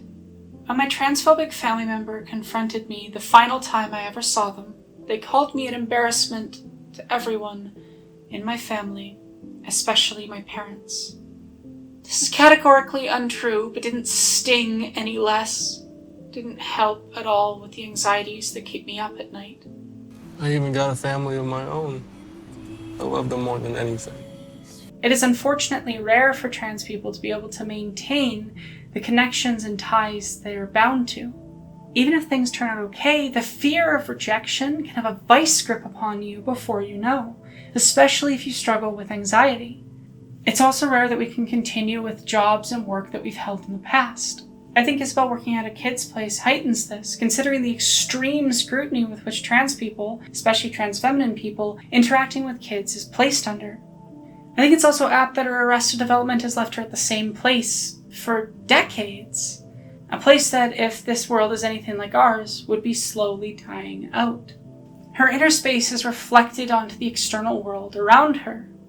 I find our feelings can color our memories and our experience of our environment, the elements of the world that our brains fixate on. Solitarily sitting in a campfire with no one else. A sad, solitary blue balloon slowly losing its ability to fly in a place that once held life. A cold, empty room surrounded by darkness. The eerie stare of someone unaccepting. Being surrounded by people and just wanting to scream, to cry, to get any help in your silent misery. You ever had a mental breakdown and panic attack in a public washroom just before you realized that you absolutely had to come out? Because I certainly have. So does Owen Isabel near the end of the film. Standing in this room full of people, they are totally disconnected and alone despite that. Owen screams and cries for help. You need to help me! They yell for their mother, who's long dead. Mommy! For anyone to connect and comfort them. No one looks or responds. In the bathroom of the workplace, Owen finally opens themselves up, as Tara had been telling them they needed to the entire time.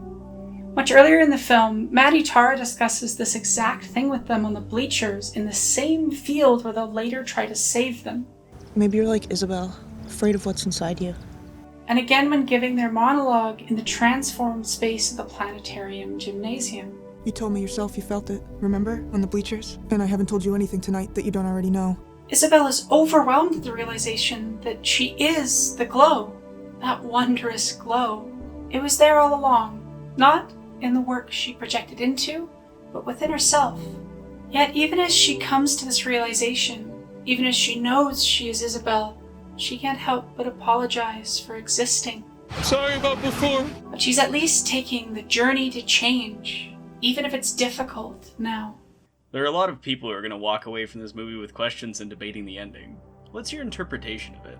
It's validation that Maddie was right. That Owen is not himself. He is this other character. He is her. There's an extended ending where he comes out of the bathroom. He's apologizing to everyone for his panic attack, and as he slowly picks up speed, he runs through the arcade, and the light, essentially, gets out. And Jane decided to cut that and just end it on him apologizing for his existence. And so it creates this dynamic of, will he ever get out? What do you make of that decision? It's a darker ending to show him staying there, right? Well, Jane and I think it's actually hopeful, because it's more vague. Because you see his expression in the mirror. He's very happy and he's moved by the light that he sees. And there's no denying it. And so obviously, he's apologetic to everyone, but at least he's closer to who he truly is. At least he's accepted now who he truly is because he's seen it. After Owen Isabel ran from Tara, ran from herself, we see on the pavement in neon chalk, there is still time. If the film has one central message, it is that. A message of equal parts hope and threat. The use of still implies that it can run out. I think some incorrectly interpret that sentence as implying that it has. They are wrong. Just because there is time does not mean it is infinite. So do it now, while you can, while there is still time. It's not supposed to engender passivity in the audience, but an urgency to act. For trans eggs, that means go transition. But for everyone, it means don't let capitalism box you up until you are miserable and dying. To act now to change things for the better, rather than waiting and losing the ability to breathe. Cis people did not get the message. For example, while I've been editing this video, I've seen a number of videos come out from cis queer people that just openly erase the transness of the film and make it out as about queer sexuality. Because y'all can't even let trans people have our own art, can you? I'm not gonna lie, cis queer people, y'all annoy me almost as much as the cis heads sometimes. And just to make this abundantly clear, the film doesn't just need to be explained to straight people, it needs to be explained to cis people, and that includes you, because you don't get it. As I realized after writing this, I was very much not the only trans writer frustrated by them. As I read criticism by cis writers on TV Glow, even wildly positive reviews, I grow frustrated by a seeming reticence to engage with the film on a level beyond what it says about media consumption or fandom. Which is to say, a reticence to engage with the film as a fundamentally trans text. That divide perhaps explains why many cis critics, professional and amateur, have taken issue with TV Glow's third act, wondering if it either bit off more than it could chew, disappeared up its own navel, or, in the words of Slate's Culture Gabfest podcast, embraced nihilism. It is here where the need to engage with the film's transness becomes most apparent, and where the reluctance to do so becomes most glaring. I understand why cis people are not understanding this element, they're drastically incorrect. It is not doomerism, but I know where they're getting that misconception from. I Saw the TV Glow says that you need to kill the part of yourself that is killing you, but if you don't, it will take you with it. And I can understand that you could interpret that in a much bleaker sense when approaching this as a hypothetical. But it's not a hypothetical for trans people. The closet kills us. It doesn't just kill everything that brings joy or happiness or meaning to life, but can create such a deep chasm of misery as to swallow us whole. As someone who has talked way too many other trans people down from attempts, I promise you, it is not a solution to getting rid of who you're not. There's a saying in the trans community, a litany against destruction. If you are trans, you have to live. Even if you accomplish nothing, even if nothing comes of it, you have to live. This is a type of bleak difficulty cis-het people do not understand on average. To be clear, there are other marginalized groups with parallel experiences. But generally, y'all don't understand what it's like to know so many people like you died before they could be happy or themselves. That you continue to lose members of your community, even when they do come out, because the impact of everything that Mr. Melancholy, or the agents, or anything else that represents the hate-filled world we live in has had on us. That's not even counting the countless ways that we are directly killed. This film is the polar opposite of doomerism. It is the answer when you are in a dark place. There is still time, but because you cannot take our community's art for even a millisecond on our own terms, you fail to comprehend that. It's just visible enough, and to put it bluntly, I am just visible enough that anyone who is writing about this movie and ignoring the trans lens has willfully missed the point. If you're interested in being the type of person who understands experiences that aren't yours, plenty of other people have related to it and can help you understand why. It's not just critics. After seeing the film, I saw so many trans people online discuss experiences with horrendously behaved, awful cis audiences in theaters. In particular, a downright refusal to show even a shred of empathy and understanding to Isabel at the end of the film. I think what angers me so much about cis response to the film is that you should be able to understand it emotionally. That the emotional experience really shouldn't be that alien. Or maybe I'm just naive. Maybe your hearts are so disgustingly closed that to call them hearts at all is an insult to the concept. I don't want to believe that. Kinda hard not to. Unfortunately, I've hit the point where I just know the connection and understanding really is a choice.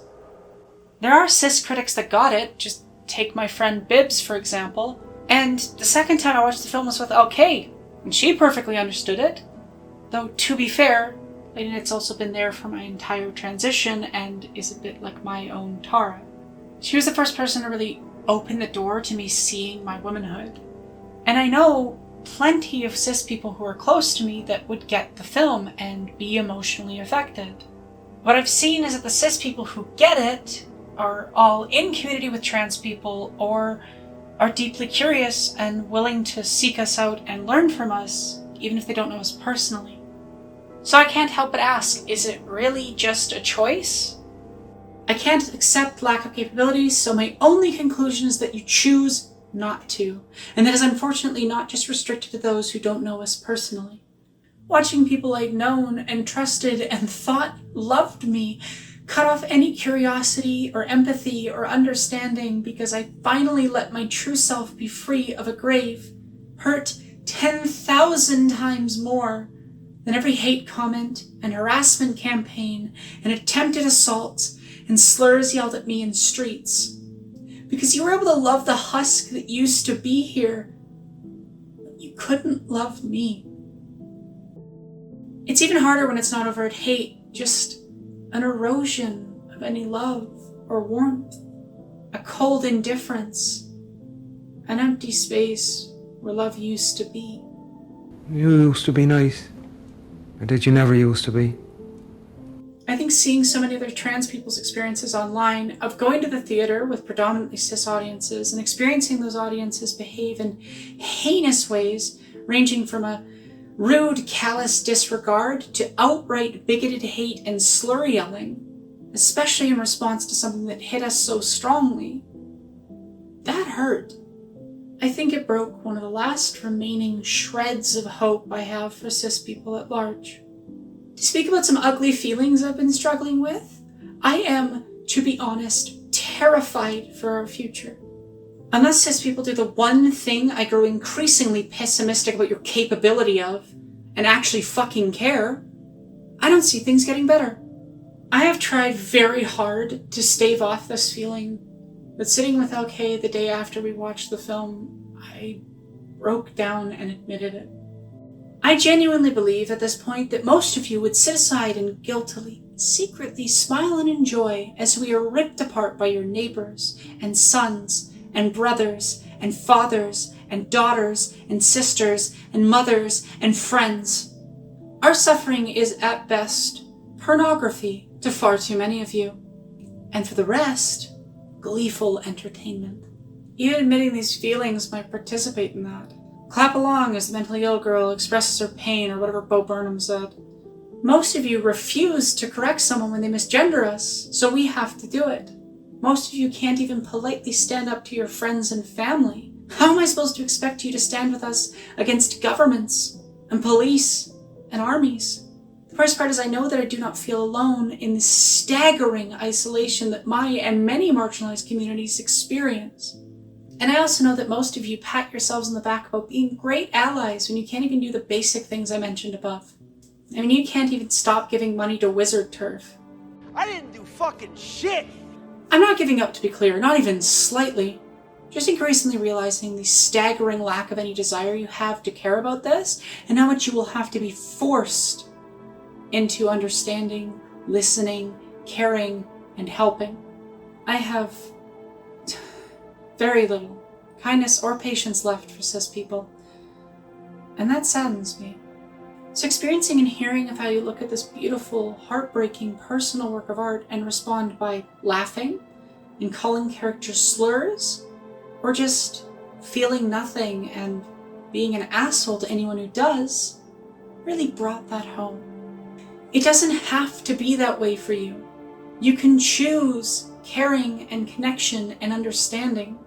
There is still time. Even for you, there is still time. So please, care about us now. Act to help us now. Don't just watch and walk away feeling empty. Because to be frank, screaming for help in a room full of cis people who actively choose not to care is the best representation of the modern trans experience I have seen in a long time. Sorry, ignore me. It's hard to adequately encompass how deeply disconnected from the cis people around me and soul-crushingly connected to my girlfriend I felt during the last minutes of watching the film for the first time. After the film, I sobbed as the empty, remote, heartless husks drifted out around us. I attempted to stand and immediately collapsed into Penn's outstretched arms, holding on to him. We were two crying trans lesbians in love, bracing each other against an unempathetic, hateful world. Sitting in this beautiful, melancholic place, I held on to my girlfriend like a life raft to reality. We were Isabel and Tara if they got a happy ending. What a painful, joyful, agonizing, hopeful thing. The ending leaves us with uncomfortable ambiguity because it is trying to motivate you into action. But as I've explained earlier, it's also the season 6 premiere of The Pink Opaque. So of course it's going to end on a cliffhanger. That's the structure of the show. Jane stated in an interview that to get Owen to a place of true self-love and self-acceptance would take at least another movie. It is all the better for the honesty with which it engages the pain and trauma of repression. Just because you've now finally seen yourself clearly doesn't mean that the half a life of damage that repression has instilled in you is going to go away. What I can say is it does get better. Not instantly and not in a nice, neat line upwards. But it gets better. It just takes time, like all healing does. I feel as years pass that I become more and more like Tara and less like Isabel. Not devoid of the burden of shame, but more and more confident in my beauty, alien as it may be. Every time I think about this, I also think about how easy it would have been to stay in that shame and fear until I died from it. It's bleak. It's something that a lot of people experience. There are people who are lying in the graveyard right now who never, ever lived their truth. There's a lot of people like that who will never accept who they are out of fear. There is joy in beating all of the odds and difficulties that you faced, but also a deep sorrow in being a survivor, because you know there are so many Isabels who never escaped from their suffocating prisons, who are underground forever, and whose names will never grace the stone or lie upon someone's lips. They say you die twice, but what happens if your name is never spoken at all? In the minds of others, they are forever a snapshot of a character they performed. The yawning terror at the prospect of being buried, like them, forced me to finally come out in spite of all of my fears. I would not be buried with him. If you too are scared to open up and peer at the beautiful light of self, I promise you, there is still time. I will never lie to you and tell you that it is all easy, that you will never feel shame or face violence or say sorry again. What I will tell you is that every difficulty, every hardship that I have faced since coming out pales in comparison by degrees of magnitude from the misery of being in the closet. That every morsel of happiness I briefly glimpsed while in there cannot even remotely compare to a millisecond of the joy of being myself. It is not worth it to come out because it is easy or because it will fix everything or because there will be no difficult feelings, because there will be difficult feelings. It is in spite of that it is worth it. And if you think it is not possible, if you think it is too late, if you think it is too hard, I promise you, there is still time. Due to that change, things can and will get better, but not right away, and not easily. It will take time. And we all go through growing pains after all. But the more of us that are open, that live our truth, that form community, the more we will be able to change hearts and minds. It is not too late for cis people to change and grow. It is not too late for you to be yourself. And it is not too late for all of us to live in a better world. Don't apologize. There is still time. There is still time. There is still time. There is still time. There is still time. There is still time. There is still time.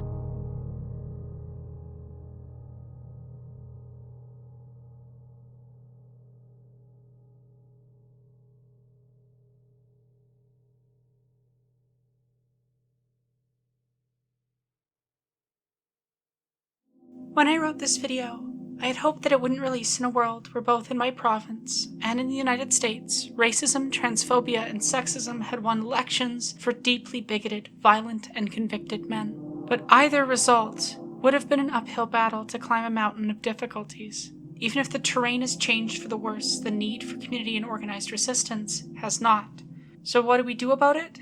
What you already should have been. We get organized, we get involved in our communities. I guarantee you there are people in your community right now creating community gardens, running or trying to create unions, constructing and maintaining programs to feed and protect the homeless, to fight against police brutality, and to do so many other things that have real positive impacts on people's lives. They are desperate for help, for hands to uplift them. If you're in need of help, you also need to find these systems. Now's not the time for complacency. You cannot be Owen. You need to be Tara. You have to act, and you have to accept others' kindness. Because apathy is death. I won't pretend things will be easy or we'll all make it, but we need to do everything in our power to live as long as possible. Make it out of spite if you need to. It may seem bleak right now, but I know a better world is possible because I see glimmers of it every day in my community, in my friends, in my family chosen in blood, in my girlfriend, and in all of you who will not go gently into that good night, but rage against the dying of the sun. I love you. There is still time.